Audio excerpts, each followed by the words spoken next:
There is a song by one of the big Nollywood actors by Sophia. I don't really know his full name. His name is Sophia London, but there's a song he sang that I think was really, I think is really interesting.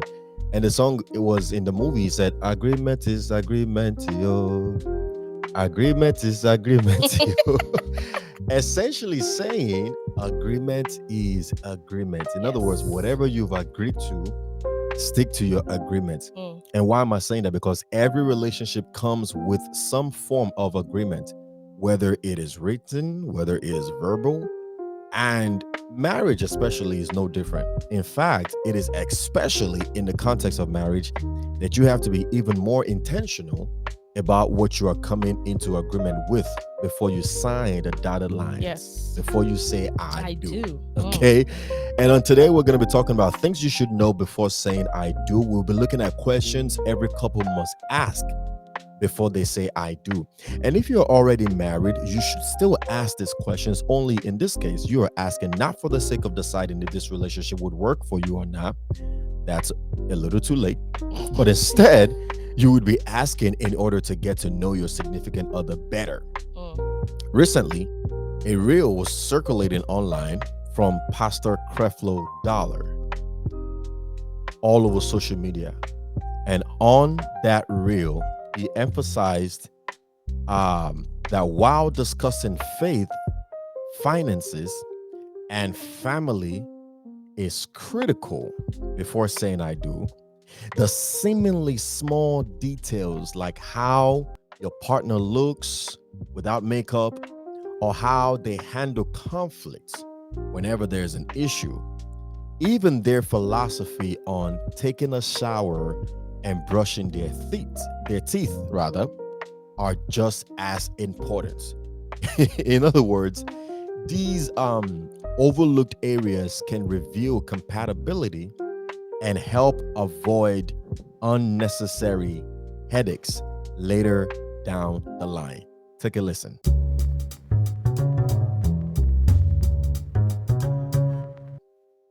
I've never seen him angry since I met him. It is not time to marry that person.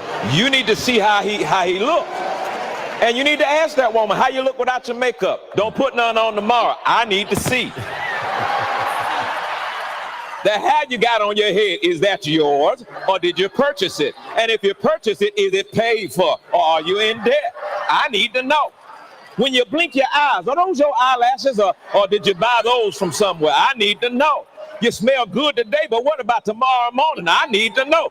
Do you believe in taking showers at night or in the morning? Do you believe in taking 3 days off and then take shower? How is your relationship with soap and water? I need to know.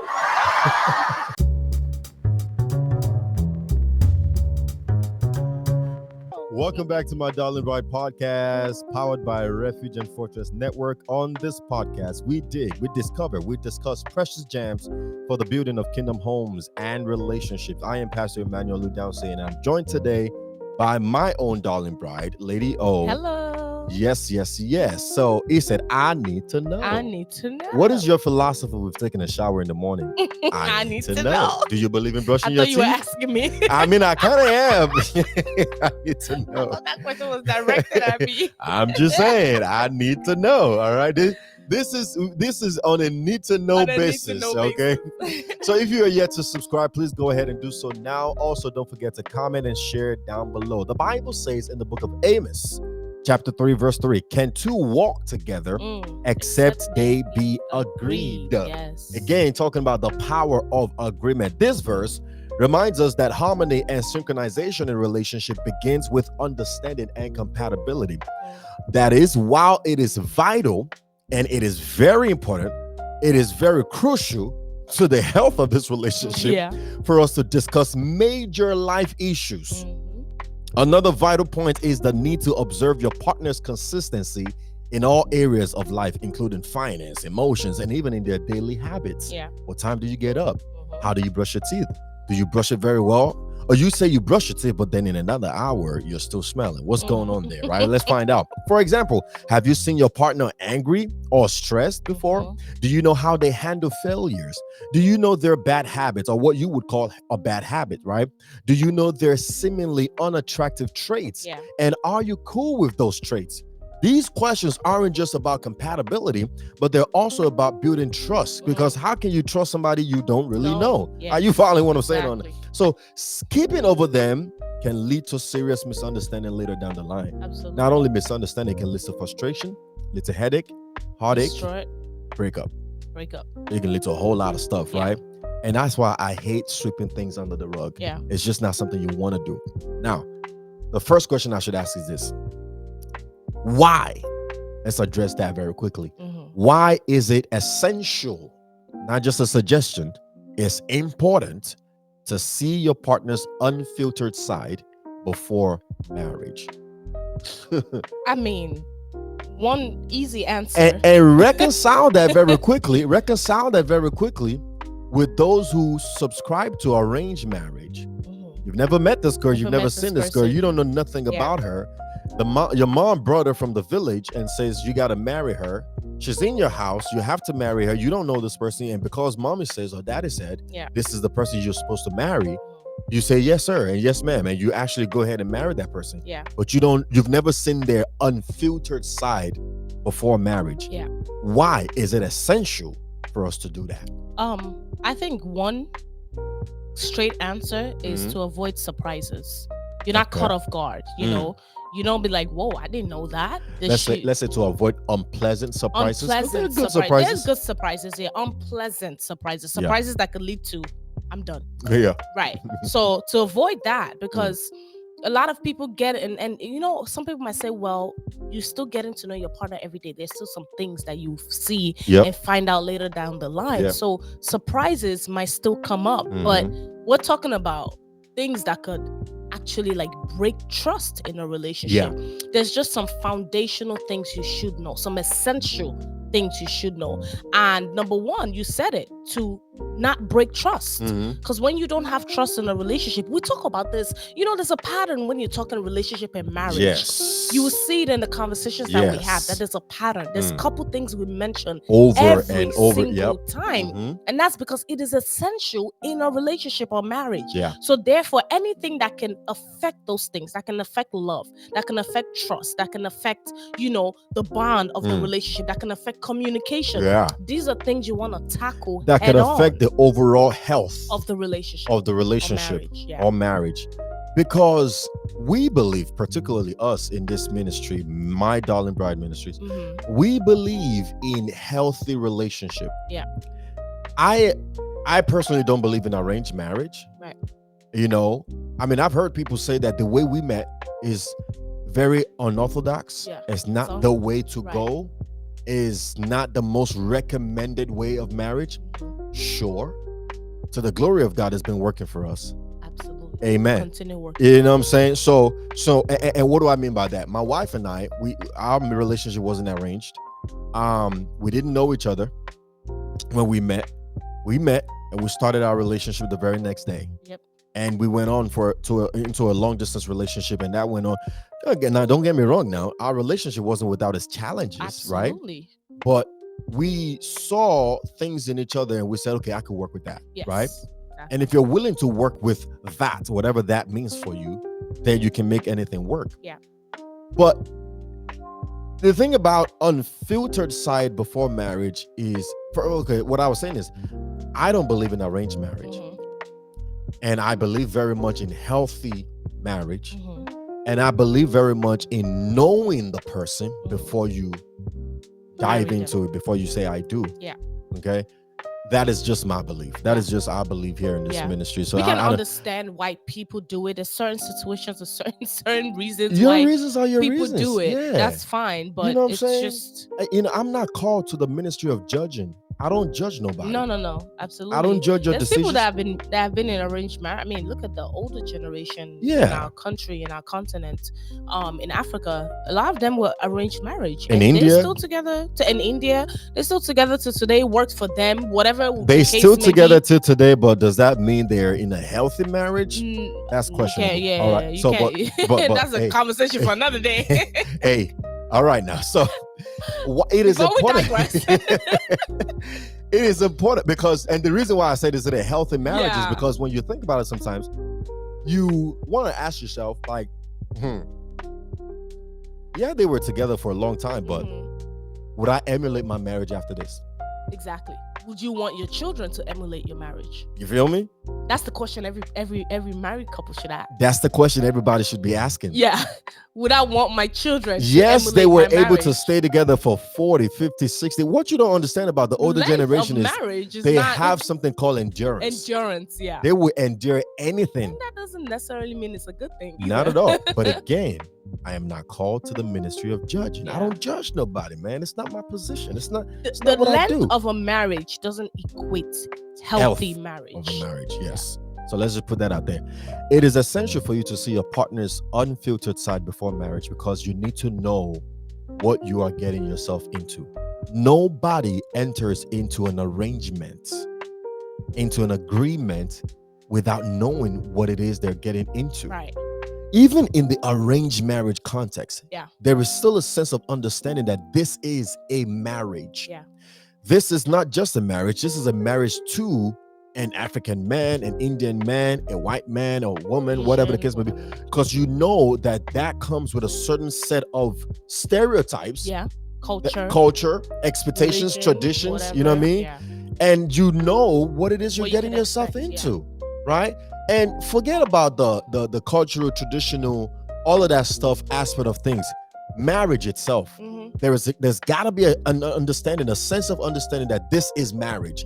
This is not a friendship. Like we didn't bring you from the village, for example, to come and be a slave in the city. Yeah. You follow what I'm saying? Like we didn't bring you to come and just wash the dishes and wash the clothes and make yourself available whenever we feel like doing something. Like that's not what we brought you here for. Yeah. We brought you here for marriage, companionship, to actually build a family together, for development. Like there's so many things. Of course, everybody has their reasons for marriage, but it is important for you to know what it is that you're getting yourself into. It is important for you to know who you're getting yourself you're into. getting who it's important for you to know the who, you know, and you're getting entangled with. Right. And when we say the unfiltered side of them, we're talking about getting to know them at the core. Yeah. And I think last year we talked about at the core, getting to know your spouse, your significant other at the core. And we brought up some guests to talk about that multiple times. And everybody had different reasons and methods, how they got to know their spouses at the core. And one thing we took away from last year's teaching or episode and bringing on guests and things like that were there are 5 vital states of knowledge that you want to have concerning your significant other. 5 vital states of knowledge. You want to know their physical state, right? You want to know their physical state. You want to how do I even put this, right? How do I put this? Because we have a lot of holier than thou Christianity in this word, where they tend to make it seem as though physical states does not matter. Are you tracking with me? Right. As though physical states does not matter, but it does. It does, absolutely. I don't care it who you are. Homes. It does. Beauty is in the eyes of the beholder. Absolutely. If you don't find that person beautiful, forget about it. And if you're not, I don't need to find your significant other beautiful. It's not she ain't my significant other. If you're not attracted, you have to be attracted to that person. And so you have to find out what their physical state is. Yeah. How do they look unfiltered? Without the wigs, without the makeup? Yeah. You know what I'm saying? Without the is it spandex? The cosmetics, the masking, the hiding of things. Good, yeah. You know? Like if you got a tattoo, what's under that tattoo, right? Are you trying to hide something else? Right. You know what I mean? A name you wrote on your hand that you want to hide with a butterfly? What's going on there, right? We want to know what is your unfiltered state, because it would help us to know the kind of person you are. We also want to know what is your emotional state. What triggers you? What triggers you? How do you respond to situation? Yeah. How do you handle conflict? Yeah. How do you handle situations where people are not in agreement with you? What is your emotional state? Are you a short fused person? Do you just snap? Yeah. You know what I'm saying? Yep. I remember I was having a conversation with somebody, and I don't know what we were talking about. I just said one thing, and the person just went off. I was like, hold on, man, what's going on? We just talking. Relax. Are you sure you angry at me? Is it me or somebody? Is it something else? I thought we were just having a conversation. You know, but there are people like that. They just have a very short fuse, and it's not necessarily you. It's really just who they are. Like, for example, I remember when we were in New York, a lot of people had short fused. They were short fused. They were short fused. You look at them sideways. They're like, who you looking at? Who you looking what at? you looking at? Yeah. The natural state of the average New Yorker is war. Yes. Is violence. Defense. Is defense. Right. Is fight. You come at them sideways, you hear it. Yeah. You look at them sideways, they let you know. Like the average New Yorker is a fighter. You can't smile at them. Why are you smiling at me for? I'm just smiling. You know? But hey, it's important for you to know especially if you're married, if you're trying to marry a New Yorker, a person from New York, ask them, hey, you know, I'm from Texas, right? You know, I'm from Maryland. We do things a little slower, a little different. A little calmer. Are you good? You good? You're right. What is your emotional state? Let me know what triggers you. Exactly. Right? What has New York done to you? So you want to find out what their physical state is. What is their emotional state? Yeah. What is their psychological state? What is the fabrication of their mental? Yeah. That's important. Psychocolo. You tend to learn a lot of times. People have gone through things traumatic things, yes. And they may seem okay and normal, but then you would notice behaviors and characters and how they react to certain things. And you look at them and you're like, this person is not okay. And please, let's learn the difference between this is who I am versus this is what I'm dealing with. Yes. There's a difference. Yes. You're not your past. You're not your past experiences, your past. You weren't born that way. Exactly. Life happened and made you. You became exactly, and you had to deal with it. Exactly. But that doesn't mean that's who you are. You gotta you cannot just who you are. Exactly. Yeah. You can't. Your default cannot be anger at all times. Nobody was created that way. Yeah. Right. But you might have been dealing with some things. You might have been something may have happened in the past that just made you a very angry person. But we need to address that. Yeah. We need to fix that. We need to work on that. Absolutely. We need to go to therapy, talk to people, whatever you got to do, right? Yeah. We need to do something about that, because you cannot continue about life angry at the world. Yes. It's not good for yourself. It's not good for your husband, your wife, whoever it is that you're in a relationship with, right? So we need to learn the difference between who you are and what you're dealing with. And your spouse, your significant other, whoever you're getting into a relationship with, needs to know that there is a difference between this. There's a difference between Shantice and what Shantice is dealing with. Yeah. Know the difference, because if Shantice has anger issues, does not mean Shantice is an angry person. Right. But if you take her as that, you miss out on the gem, the true person of Shantice, right? Know the difference. And then you also want to find out, what is their spiritual state? What is their spirituul state? Again, remember, we're talking about things you want to know before you say I do. We're talking specifically about questions in the area, the area you want to address. Yeah. Questions every couple must ask before saying I do. Even if you have said I do already, you still want to explore these areas. Yeah. What is your well, if you're married right now, we shouldn't have to keep asking you what is the physical state of your significant other. You should know learn by now. and know by now. But even if you don't, you should try to know. I mean, that's gonna be tough. Married, you don't know the physical state of your significant. Y'all ain't never seen each other naked. Hey man, some people are funny. Some marriages are interesting. Oh wow. Some marriages are interesting. Oh wow. I'm not saying it's a high percentage of people like that, but there's some people that live separate lives in marriage. Right. They don't see each other. They don't mess with each other like that. They're roommates. They're partners. And they in life. Yeah. That's it. They're not one. Yeah. They're individual. Yeah, that's crazy. So it's possible. That's crazy. And if that's your kind of marriage, man, that's not marriage. I feel for you.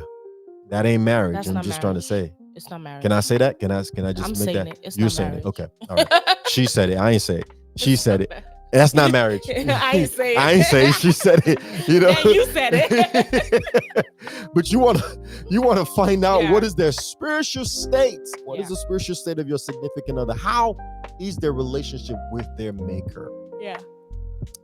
Do they have a relationship with God? Yeah. Because that is usually one of the things that frustrates marriage, I find. Mm-hmm. Finance is very high up there, yep. But also spiritual matters. Yeah. Because we are, by and large, very much so who we are. We are formed by and large by our spiritual beliefs. We're spiritual beings. Yes, we're spiritual beings, but the things we believe also shape who we are. Yeah. Like, I'm not just, you follow what I'm saying? Like, I'm not just me. I am a Christian me. Yeah. Does that make sense? Difference. You follow what I'm saying? Mm-hmm. Like you're not just you're a Muslim you. Mm-hmm. And that makes a difference. I cannot look at you outside of your religion. Yeah. Does that make sense? Yeah. Like I can't look at you separate because your beliefs form you. It forms exactly. the way you think. It forms how your outlook on life. You become what you believe. Yeah, exactly. Absolutely. You become what you believe. So, and I don't mean that I'm looking at you from a stereotypical standpoint of, oh, those Christians, this is how they do. Oh, Muslims, this is what they are. That doesn't necessarily mean that's the way I'm looking at you. You follow what I'm saying? But there are ways in which you can kind of deduce a few things about a person based on their beliefs. You follow what I'm saying? Yeah. Like, if you're an atheist, you scare me a little bit. Yeah. Because I don't know what forms you. I don't know your fabrication. Exactly. I don't know what builds you, what you believe. I can't gauge you. I don't know you. Yeah. I don't know your core values. Just up in the air. You know what I mean? I don't know what your values are, and that scares me. Yeah. At least if you say you're a Christian, I can, okay, well, typically a Christian should be A, B, C, and D. If you say you're a Muslim, typically a Muslim should be this and that. From a basic level. Yeah. This is your mentality. Yeah. You want to know what their spiritual state is, right? Absolutely. You want to know their devotion to their beliefs. What is it, right? And then finally, what is their financial state? That's big. Money. That's important. Finance has broken a lot of homes. money. I love what he said. He said, that wig you got on, is it yours? Or is it purchase? And if it is purchased, is it paid off? Or you in debt? And wig is just an example. It's just one example. It's just an example. That car you driving. We could get deeper. Is it yours or it's paid off? Yeah. And if it's not paid off, how much do you owe? All right. That mansion you're living in, is it yours? And if it's not paid off, how much do you owe? Yeah. The student education you got. Absolutely. You went to Harvard. That's wonderful and all, but was it on a full scholarship? Or was it on aid? And how much do you owe? Right. Because those things, you gotta Yeah. face them later down the line. Oh yes. Oh yes, you are. Yeah. Oh yeah. So we want to find out what you want to ask questions in those 5 specific. I really just wanted to summarize that area for you so that because every relationship will be different, every couple are different, and the specific questions you have to ask will be different, but you need to address issues in those 5 areas. Does that make sense? Yeah. And that's one of the reasons why it is essential for you to see your partner's unfiltered side before marriage. Next question is this: how can couples ensure that they discuss deeper, unspoken topics like emotional regulation or family values? How can they ensure that they discuss it? Why am I asking that? There was a relationship show we were watching. They looked very good. Mm-hmm. They actually were, from the surface, they looked like they were compatible. Probably like one of the best couples. In fact, one of the best couples. They made it up to the point of marriage and everything like that, right? But later on, we found out that whenever the girl wanted to discuss something serious, something that involved emotional depth and, psychological depth and just your core as a family, what are your family values and things like that, homeboy would just avoid the question, and all of a sudden he has something to do. He has to go out real quick. He doesn't even shut down. He just walks away. He never wants to address anything that will cause him to have to open up. Yeah. You follow what I'm saying? And she's like, but everything else, they were good. Very good. They had fun. They traveled. They went to restaurants. I mean, from the out, they were all up on each other. They were lovey-dovey. You would never think that was a problem. But every time she wants to get to know him on a deeper level, to say, look, our relationship is beyond, having a good time and sleeping with each other and all that. Like, that's great, but then I don't really know you, because I could do this with anybody else. But who are you at the core? What are your family values? What is your emotional depth? What's going on there? He never wanted to address that. Yeah. What would you say to somebody like that, to a lady like that? Sometimes for some men, they tend to hold things close to their heart. Especially things they've been through. Maybe there's something he just doesn't want to talk about, something he just doesn't want to open up about. Because for whatever reason, society has made it look like men being vulnerable, men being open is weak. But it's quite the opposite. So when you ask the question of how can you ensure you discuss unspoken topics like emotional regulations and family values, you have to be honest with each other from the very beginning. We talked about this, I think it was last week's episode. I don't know if you've seen it, when we talked about the lady that hid something from her husband and he found out later down the line, or whatever the case may be. Is don't wait till later down the line to try to have those conversations, because one thing happens, the man or the woman, they've gotten comfortable with not getting deep with each other, that later down the line it's like, what we trying to do this for now? Right. You understand what I'm saying? Okay. Start that from the beginning. I want to know if I'm serious about you, if I am truly trying to date with purpose, I'm truly trying to have a kingdom marriage. Let's not play games. Let's not beat around the bush. Tell me the truth and tell me what it is, so that way I know how I'm moving forward. And another thing people need to keep in mind is me knowing you and understanding you and getting to know the deeper levels you attain, the deeper levels you have, doesn't necessarily always equate to I want to make a decision whether I'm staying or leaving. Right. It could be I want to know how to be able to navigate our relationship. Do you understand what I'm saying? Yeah. If I know what triggers you, doesn't necessarily mean it's a red flag for me. Right. It just helps me know how I can navigate certain situations later down the line. If I know people being in our business will piss you off, later down the line, people trying to have a conversation. I watched one show with some females, there was drama, there was a reality show, they're always fighting. But there's this one lady, the minute an argument erupts, she does one thing. She picks up a bag and she walks out the room. I'm telling you, it happened every single time. The next scene, an argument happened, you just see her get up and walk out. She's like, I'm out. Literally, the minute it gets to the point where I feel like, okay, this can trigger my person. This can be a problem. Let me excuse myself from that situation. Do you understand what I'm saying? What that has helped me, knowing that information has helped me know, I know how to not piss this person off. Because I know this is a problem for him. Do you understand what I'm saying? So it's not necessarily like it has to be a deal breaker. What it does is it teaches me how to navigate things, how to navigate you, how to handle things around you. Do you understand what I'm saying? So these kind of conversations need to be honest, and they need to happen early on in the relationship. I love that you brought that up, because that is so important, because first impression is everything. And the first impression also dictates how you want to be treated, how you want to treat your relationship moving forward. And so if from the onset you make it clear, look, I want to get to know you. I'm the kind of person that I would have fun with you. Sure, we'll go out, we'll travel and all that stuff like that. But I really need to know the person I'm dealing with. I need to know you at the core before we even say we're dating or talking or anything like that. If you make that clear from the get-go and they have a problem with that, it's fine. They should let you know immediately. Yes. But now, another way you can ensure you discuss unspoken topics like emotional regulation and family values is, in the same breath of what you were saying, is also knowing your spouse, knowing your significant other. And what I mean by that is, sometimes you need to know how to deliver certain matters. Yes. How to bring them How up. to bring it up. You know what I'm saying? Some delivery has destroyed a lot of key things. Yeah. in some marriages, right?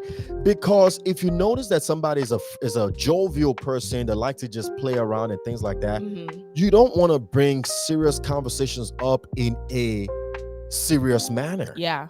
You don't want to be like judge and jury. You don't want to be judgmental about how you're bringing it up. You don't want to be defensive about it. You set the environment, right?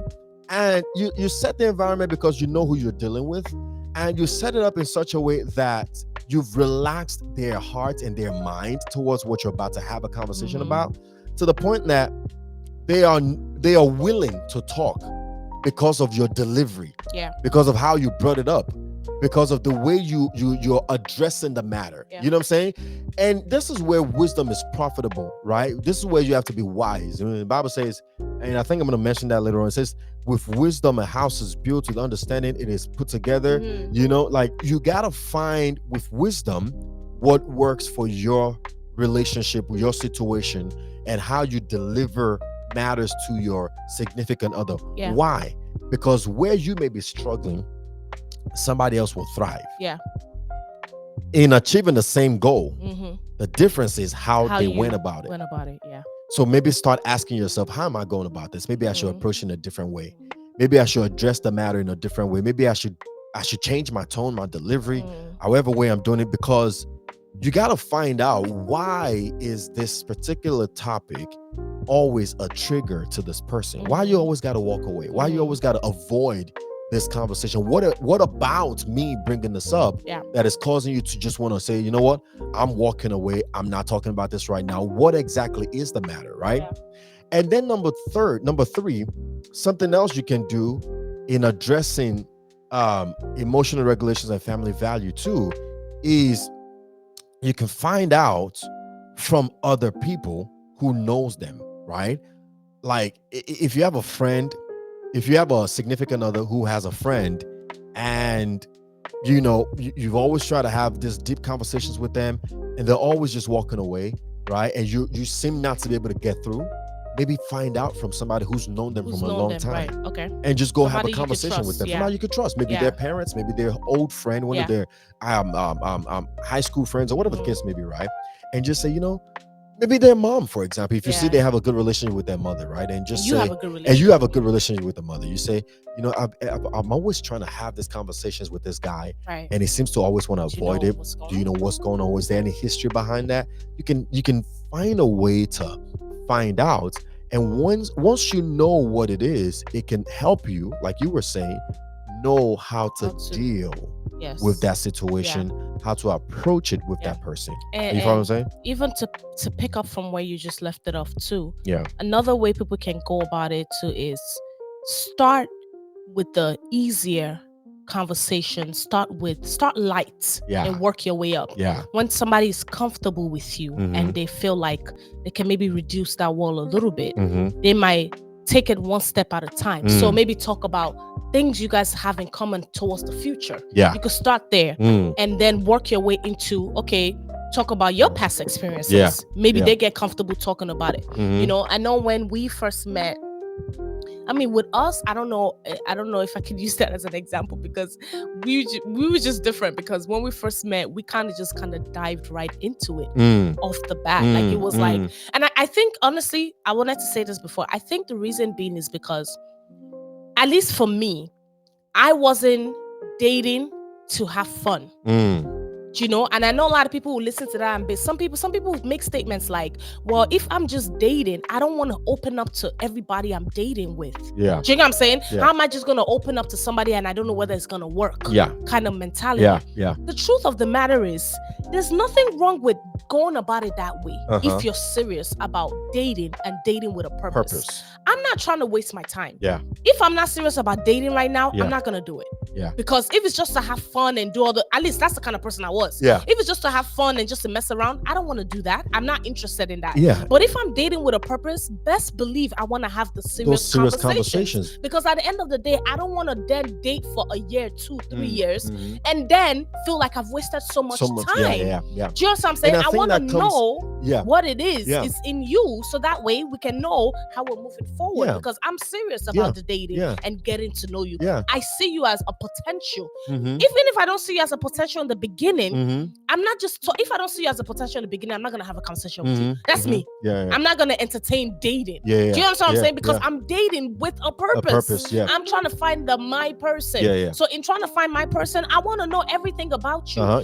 want to know your triggers. I want to know what pisses you off. I want to know what makes you happy, because then I can know who it is I'm dealing with. And yes, I want to know that early on in the relationship. Absolutely. So that way I know whether this is long term or not. And I think that comes with a level of maturity too, right? With a level of maturity to say, I'm gonna overlook the surface things, the butterflies and all that nonsense. They're not nonsense. They come with it. It comes with it, but it don't go away. But when you get to a point where you know what it is that you're looking for, the way you approach things is different. You know, your what's more of a priority to you is different from the average Joe, because you know what you're looking for already. Some people, they meet a person, they never really, all they just want to do is have a good time, right? And they never get serious with that person. It's just, oh, let me just date to say I'm dating and have a good time, right? And then when it's time to really get serious, they tend to want to break up with whoever they're dating, because they're like, oh yeah, it was fun when it was fun, but we got to get serious now, and I don't think I can do this with you. Exactly. You know what I mean? And then that's why sometimes you see situations where people would date out of their race, for example. They would date out of their religion, they would date out of their culture and all that stuff like that, because it's all fun and games. But when it's time to get serious, they go home. They're like, oh yeah, let's get traditional very quickly, because you know, the things we're running away from, we also want to run to. Because these values that comes from our culture and our tradition and our religion and all the stuff like that are things that we know they're good, and they're good to be instilled in our children too. And if this is somebody you want to build a life with, of course you want to do it with the right person that agrees with your values and things like that. It's not about just having fun. It's beyond that at this point. And obviously you ain't the one, so I got to go find somebody who is, you know, because it's getting real now, you know. And this is gonna help a lot of people, especially if you're a serious person. You want to find out early on that this person you're with is not wasting your time. It's not a time waster. Absolutely. It's not somebody who's just say, well, this is fun while it's fun, but when it's time to get serious. I got to find somebody else. Because that says a lot about you as an individual. If they can look at you and think this is a plaything, that's a problem. Exactly. You shouldn't want that. Exactly. There's a show we were watching what 2-3 days ago. And there's this girl, I'm not even gonna mention names, but if I say her name, everybody know. Gonna blame her. But she's got people defending and fighting for her because the guy she's with is using her as a plaything. And he makes it clear. And he makes it very clear to her and to everybody else. But she also has gotten to the point where she said she's perfectly okay with it. She don't mind being his plaything. Exactly. But that says a lot about you. What are your values? If you don't mind being somebody else's plaything. And then later down the line, you come back down and say you want to get serious. And he's looking at you like, because we never had that relationship. We don't have that relationship. You know what I mean? Like, where did that come from? Like, stop playing. Look at you like, stop playing, girl. Come on. I got you easy. Yeah, exactly. Yeah, like, stop playing. Exactly. You know, so, and that's why you want to be careful. You want to find out if you are at somebody's plaything. And if you're not okay with that, you need to be addressing that. Or you need to walk away and find somebody else who's not going to. From the beginning. Yeah. Now, before we close, because I want to wrap this up, you mentioned something earlier, and I think it's very important. You said that let's look at the things that trigger a person, and that they may not necessarily be red flags, right? But they are areas for improvement. They are areas for personal growth. They are areas for knowing how I'm going to deal moving forward. Exactly. Not necessary to look at them as red flags, like, oh, right, I'm like, walking away, I can't deal with this. It's just a matter of how to. I know. Yeah. You know what I'm saying? Like, I could give us an example right now with us. You don't eat outside. Correct. You don't eat nobody's food. Right. You only eat your mother's food and my food. That's it. And that's always how you've been. And that's how I met you. Yeah. It's not like it happened later down the line. Yeah. The day I met you, it was clear. it could have been a decision for me to be like, To oh, say that's yes. weird. I don't want to have anything to do with that. Like, if we go to this place, we go to, in African culture, you go to people's houses. Yeah, such a big deal. They feed you and they take offense to not when you don't eat their food in their house. You understand what I'm saying? Yeah. So in my head, I'm like, and I'm the kind of person that came from, it didn't matter, you know what I'm saying? If we could trust the person, it's a family friend, for example. I could eat at my uncle's house or my aunt's house. Like, there's not a problem with that. Yeah. So in my head, it's two questions that came in mind. Number one, is that a deal breaker for me? Is that going to be a problem down the line? Yeah. Number two, what about our children? Is that something we're going to raise our children in? That's a decision or a conversation that I had to have with myself. And for me, it wasn't a deal breaker. As a matter of fact, it helped me too. You get what I'm saying? Yeah. Because it's not necessarily a good thing to just go out and eat anyhow, and eat whatever you want. At the same time, everybody has their opinion about that. Yeah. But it wasn't a deal breaker for me. But what it did do, though, was it helped me navigate how to handle that situation when it comes to you. Yeah. You know what I'm saying? Yeah. I'm not gonna go to somebody's house and be like, let's not embarrass ourselves, or let's not embarrass them. Let's just manage and eat. It becomes a fight between us. He's gonna be like, what am I doing? You know what I'm saying? It's gonna become an issue because that's not what you do. No. And you're not gonna wanna, because you want to save face, then devalue your principles because of that. Yeah. So what do I do? You know what? I'm gonna jump in the kitchen. Can I use your kitchen? I'll make food for my husband because it's not a problem to eat here. It's a problem. It's a thing where he doesn't eat nobody's food. And the truth of the matter is, it's not personal. It's not about you or anybody else. You're not a witch. You know what I'm saying? That's but not that's something. You know what I'm saying? That's something I had to take and decide: is it a deal breaker or is this something I can figure out how to? So I learned how to. Okay, this part of my husband. This is who he is. It's not even that this is who you were from little. You know what I'm saying? Yeah. Whatever the case may be, I've taken that and I'm like, you know what? I need to learn how to navigate this, how to work it so it doesn't become an issue for you or us. So I make way. I do things. If it's that, you eat before we go out and whatever, so you're not just sitting there and everybody's eating and whatever the case may be. But bottom line is, I don't compromise your principle and your values, but I also find ways to make sure it's not a bad thing or it's not an awkward situation. But the bottom line is, it's something I took. I could have walked away, or I could have said, you know what, I could work around that. I know how to handle that kind of situation. And that's a woman with wisdom right there, right? That's a woman with wisdom right there, because you could have because of that one thing messed up a potentially great relationship. Yeah, it's not potentially great marriage. No, you understand what I'm saying? Like, you know what I'm saying? The bottom line is, our marriage is amazing. I'm happy. To the glory of God. To the glory of God. So I could have missed out on this. Yeah. Because of that. Because of that one thing, right? And that's actually very, very good. I really want to shed more light on that, because a lot of us do walk away from something that is potentially great because of one seemingly bad not necessarily bad, just it's something just they seems don't. Bad. Yeah, that's why I said don't seemingly bad. It's not necessarily a bad thing. It just seems bad to you, but that's because you haven't taken the time to explore what it is or what is behind it, quote unquote bad thing. Wisdom says, let's find out why. Let's find out the why behind the what, the why behind the who. And maybe we can understand something a little different and a little better, right? And there's wisdom in that, right? All right, but let's bring this to a close.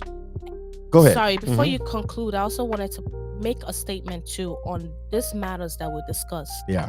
The reason why we discuss marriage topics and relationship topics and we're serious about them is because a lot of times people can listen to podcasts, relationship podcasts, man, they're like, oh my God, we know this, we've heard this, or it's the same thing we're saying and we understand it already. But the reason why it has to keep being hammered in our brains and understanding is because we don't realize that everything that stems or happens really starts from the home. Absolutely. It starts from the marriage. Yeah. You have two individuals that become one and get married and produce other individuals. Now, depending on how the relationship or the marriage or the home of those individuals are, it could affect the children. Now the children go off and do their own life into society. Now they could either have a good marriage or a good home or a good relationship, or it could be quite the opposite, where they start, they have broken homes, and now they have children, and now what principles do they pass? Exactly. Now it becomes a pattern that is passed down from generation to generation that does affect society. It is the calling of every believer who has chosen to go into marriage. It is your individual calling to ensure that you have a godly home and marriage. Absolutely. It is your calling, because if you don't believe in marriage, that's perfectly fine. You're no less of a Christian than the average Christian. But if you are going to go into marriage, you have the responsibility to produce good fruit. Yes. Bottom line. Yes. Good fruits in the home becomes good fruits in the society. Absolutely. If we can clean it up on the home fronts, we can clean it up on every other front. Absolutely. You know what I mean? It really starts from the home. Yeah. The whole Bible, after creation, was marriage. Yeah. Literally.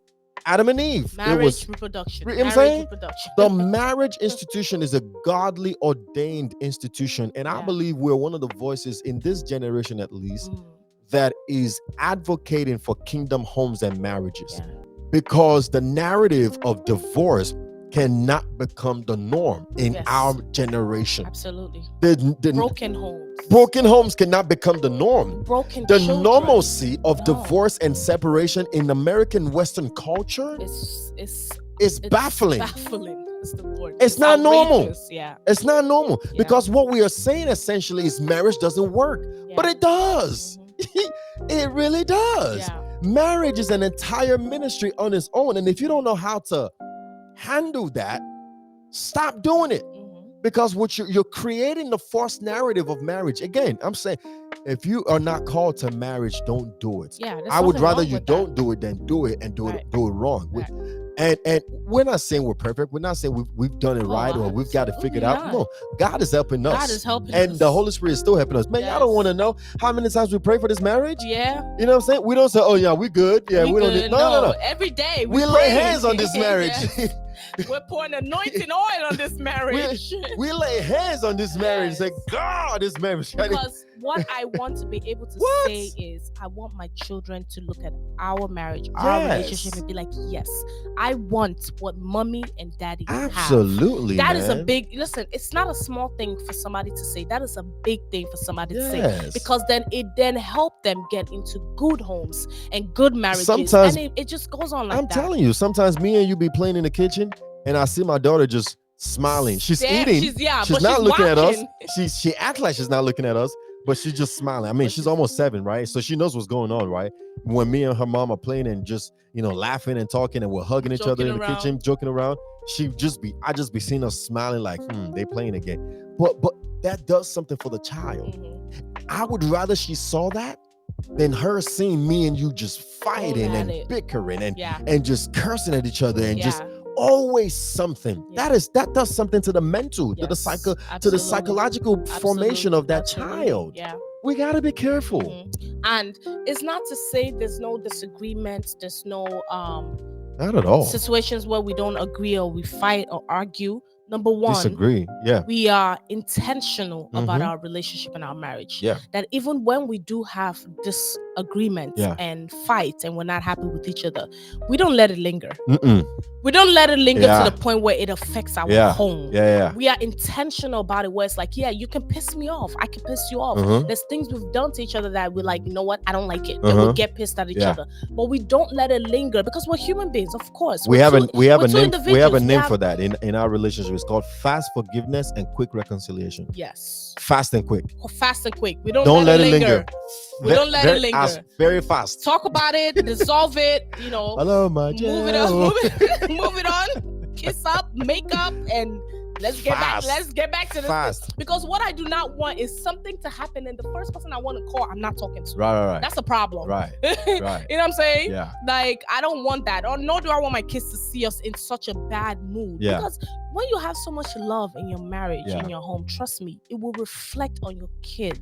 You will see it in them. They will be beaming with love. And I just thank God, because look at her. We out here just talking about our marriage and everything. We should have been closed this thing for the past 10 minutes. I'll talk about it from now to eternity. God is good. I just thank God, because what you see and hear online is exactly what it is in person. Yes. That's a lot of people tell us that. That's big. They tell us that because they see us for the first time, they meet us for the first time, and they're like, "Yo, you guys are exactly the same." No, it's easy for people to talk and show you what you want to see. Yeah. It's a facade you can portray it. But to the glory of God, can't fake this. You come into our home. What you're hearing, what you're seeing is what you get. I'm telling you, is what you would get. Even if you see us like get upset at each other for like a second, the next minute you're gonna see us laughing and kicking and joking around because we don't let it linger. Literally, what we're telling you is what we practice. Absolutely. We don't preach what we don't practice over here. We practice what we preach. We practice what we and preach. We be preaching. All right. So and let me just say this finally on the topic of our marriage.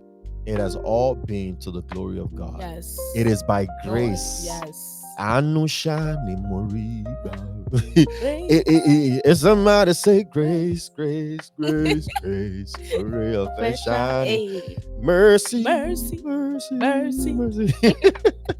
No, it is really by grace. Yeah. And this is one grace that we do not take for granted. Yes. And we will forever testify. And we will forever testify to the glory of God. There is no one person in this relationship that can take the glory other than God. Yes. Why am I saying that? I'm saying that because we have made it thus far, not by our own power or might, but by the help of the Holy Ghost. It's important that I say that because for some of you who are listening right now, we have a lot of supporters. Don't get me wrong, but there are a lot of people who does not support our marriage. Our being together today didn't make a lot of people happy. Of course. Still don't make a lot of people happy. And so it's a baffling thing when they see God just working it out for us.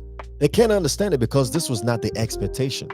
And I'm praying for somebody tonight or at this moment who are listening to me that God will use your marriage, your relationship, your life to dumbfound the wisdom of those who hate you. Yes. He will turn their wisdom into foolishness.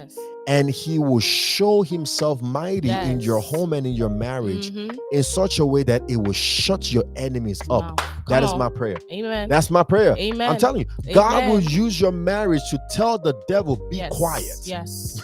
Be quiet because, man, when you have God in your life and in your marriage, it becomes his responsibility to ensure that your marriage is one that gives him glory. Yes, we use our marriage. Anything that is not going to give him glory, he's not going to let it happen. Because he wants to use you as a testimony. To say, this too can work. Yes. I mean, yes. But let me just stop. Let's stop it right I ain't trying to preach before we move from MDB to Truth Be Told. Amen. The Bible says in Proverbs chapter 24, verse 3-4, it says, by wisdom a house is built, and by understanding it is established. By knowledge the rooms are filled with precious and pleasant riches. Why am I saying that? Marriage requires wisdom. Yes. It requires understanding. It requires mutual commitment to grow and thrive. As couples prepare for this journey, they have to understand that honesty and patience must be the form of the foundation, must be what forms the foundation. Honesty, patience, wisdom, understanding, knowledge. Yes. These are things that forms the foundation of every marriage. Wisdom demands that you know your spouse well before you enter into the relationship. And not only that you know them, that you enter into that relationship with your eyes open. Otherwise, you might wake up one day and found that you have entered one chance. For some of you who don't know what that means. That means you've entered into a marriage with a complete stranger, and you don't know who this person is that you've married. It is very, very, very, very important that you go into marriage with your eyes wide open. I don't. Let me tell you something. Ain't nobody can know your spouse for you. Don't come around and say, I'm the one bringing this person to you. You should trust me. Let me arrange your marriage. No. It will come off fair. It ain't you they were trying to marry. You after the wedding is over, it's between me and them when we get home. And trust you. Apostle was here of this.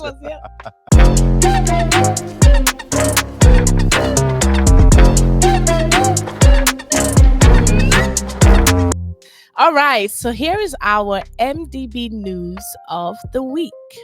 In today's news, New York City is tackling the increasing crisis of affordable housing with the introduction of a $1 billion housing initiative. That's a lot of money. That is a lot of money. And you know what? In New York, it's needed. In New York, that's nothing. Yeah, but it's something. It's a start. It's a start. This program really aims to create more units for low-income families and to ensure long-term rental stability. Advocates for affordable housing are calling on other cities to adopt similar measures so that way they could combat housing shortages nationwide. Listen, housing is a big deal, big deal, especially in New York. And they need to do something. Yeah. So to learn more and to support this initiative, please visit nyc.gov/housing. That site again is nyc.gov/housing. You know, contrary to popular beliefs, man, America has a large percentage of homelessness. Yeah. A lot of people don't know. They think because it's America, It's America, it's the West, it's blah, blah, blah. There's a lot of money. There's some people that are poor out here, and homelessness is real. It's a big deal. Out here. Just walk the streets of New York and the Bronx, and you're gonna find out. But anyways, LA. or LA, I'm telling you, But as you get ready to enjoy your weekend, here is the MDB quote of the week. Marriage is not just about finding the right person, but asking the right questions to build a strong foundation. I mean, it Can just I say that again? everything. Marriage is not about finding the right person, but asking the right questions to build a strong foundation. And that is by Dr. Robert A. Ram. Dr. Robert A. Ram. That is all we have for today. I hope we've shared a tip or two to help solidify your kingdom union, not only with yourself, but also with others, and most importantly, with God on today. Yes, don't forget to like, to share with your friends and family, subscribe and hit that subscribe button, and comment down below. And until next time, be the light, be the salt, and remember, all things are possible if you believe. Ciao. Bye.